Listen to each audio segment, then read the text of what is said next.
My name is Payne Graves, and I'm going to give to you a personal backstory of an American figure who had a lasting impact on the nation shortly before the Civil War. I'll describe to you the decisions and events that put my figure into the historical record, the shortcomings that made my figure human, and how we should remember this figure in the 21st century. I present to you the controversial abolitionist John Brown. Brown's actions changed slavery rights during the pre-Civil War period and contributed to the start of the Civil War and to Lincoln's presidency. I use the biography Midnight Rising, John Brown and the Raid That Sparked the Civil War by Tony Horowitz because it provides the extremely detailed life of Brown. It uses reliable primary sources from the time period. Although Brown's remarkable actions encouraged emancipation, he remains a controversial figure for excessive force he used in raids and battles. For this reason, some still view him as a terrorist. On May 9, 1800, Brown was born in Torrington, Connecticut. Brown learned about the horrors of slavery and experienced it firsthand in 1812. Brown was 12 when he first encountered a slave owner at a dinner party. Brown witnessed the man beat a slave the same age as he was over the head with a shovel because he was not serving the food fast enough. This event marks the moment Brown was exposed to real, brutal, horrifying slavery and began his undying hatred for it, and a belief that slavery was a sin against God. At 16, Brown attempted to be a minister because his father raised him to be a devout Calvinist. After failing at school, he moved back to Hudson, Ohio to start a tannery where he could help hide escaped slaves. Brown soon met his wife, Diantha Lusk, who gave birth to the first of 9 children a year later. Brown sold his tannery at 25 and moved to Pennsylvania. Brown suffered the death of his 4-year-old son. In addition to this, Diantha died in childbirth, delivering their stillborn daughter. Brown later remarried 17-year-old Mary Ann and had 13 more children. He moved back to Ohio but lost his savings in the Panic of 1837. Brown would then move his family to Springfield, Massachusetts, where he could find his calling to destroy slavery. Over the next few years, he faced financial hardship and personal tragedy from the deaths of his 4 youngest children in 1843, and then 3 more children in the next decade. Through Brown's role in the Underground Railroad, he discovered a new militant type of abolition. Brown met with Frederick Douglass to propose a new tactic to abolish slavery. Although Douglass fought for a peaceful way to abolish slavery, Brown's words resonated deeply with him. In Brown's biography, "Though a white gentleman," Douglass explained, Brown is in sympathy a black man, and is deeply interested in our cause, as though his soul had been pierced with the iron of slavery. From that point, Brown sought to brutally destroy slavery and started his militia known as the League of Gileadites to help protect escaped slaves. 5 of Brown's sons would then move to Kansas to form Brown's Station. When Brown arrived in Brown's Station in late 1855 and saw his sons in poor condition, he became fueled with rage. On May 24, 1856, Brown, 5 of his sons, and 3 other men set out for Pottawatomie Creek. They targeted 5 border ruffians. They dragged them out of their cabins, questioned them, and then hacked them to death with broadswords. This event, known as the Pottawatomie Massacre, caused many Southern militia troops to hunt down Brown and his family. One militia burned down Brown's station.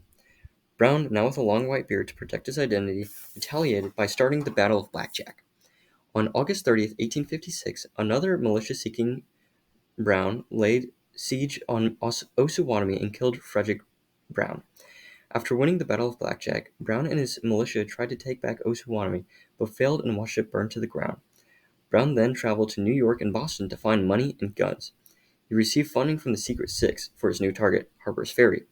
As stated in Brown's biography, a member of the Secret Six, Garrett Smith wrote an abolitionist congressman explaining, "The slave will be delivered by the shedding of blood, and the signs are multiplying that his deliverance is at hand." On the night of October 16, 1859, at Kennedy Farm, Brown and 21 other men set out to capture Harper's Ferry. While Brown secured the armory in town, other men captured Colonel Lewis Washington and freed his slaves. They captured Harper's Ferry by midnight. However, after a railroad watchman encountered 2 raiders, gunfire woke the town. In Brown's biography, Brown announced to his captives, "I came here from Kansas. This is a slave state. I want to free all the Negroes in the state. I have possession now of the United States Armory, and if the citizens interfere with me, I must only burn the town and have blood." By morning, the raiders were surrounded by local militias and town people. The raiders were faced with overwhelming firepower as each man was slaughtered throughout the day until Brown was alone and surrounded, 2 of his sons lying next to him slowly dying from gunshot wounds. At midnight, the U.S. Marines arrived, led by Colonel Robert E. Lee. Brown was moved to the jail to be interrogated. Reporters helped Brown's message spread across the country. During his trial, Brown stayed true to his beliefs of racial equality, but Brown was sentenced to execution by hanging. Many believe his death catalyzed the future uprisings. According to his biography, even now as I write, they are leading old John Brown to his execution in Virginia for attempting to rescue slaves, Henry Watson Longfellow wrote in his diary on December 2nd. This is sowing the wind to reap the whirlwind, which will come soon. On December 2nd, 1859, Brown stood on the gallows surrounded by his pro-slavery enemies as he took his final breath. Brown's life mired with controversy, but his decisions later in life would contribute to his significance in history. Brown's role throughout Bleeding Kansas played a key part in sparking the Civil War due to brutal tactics that were far more effective than any other attempts at abolishing slavery. Additionally, because of Potawatomi Massacre and the raid of the Harper's Ferry, he showed the rest of the country that the North was not afraid to fight and take a stand for what they believed was right. These battles served as a faster route for destruction of slavery.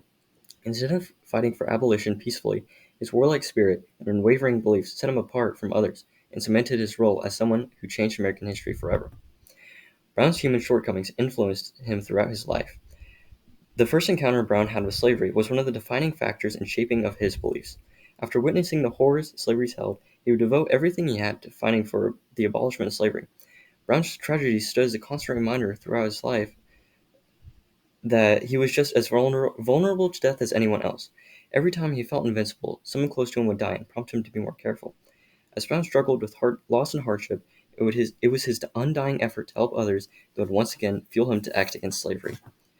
We should remember John Brown in the 21st century as an anti-hero figure.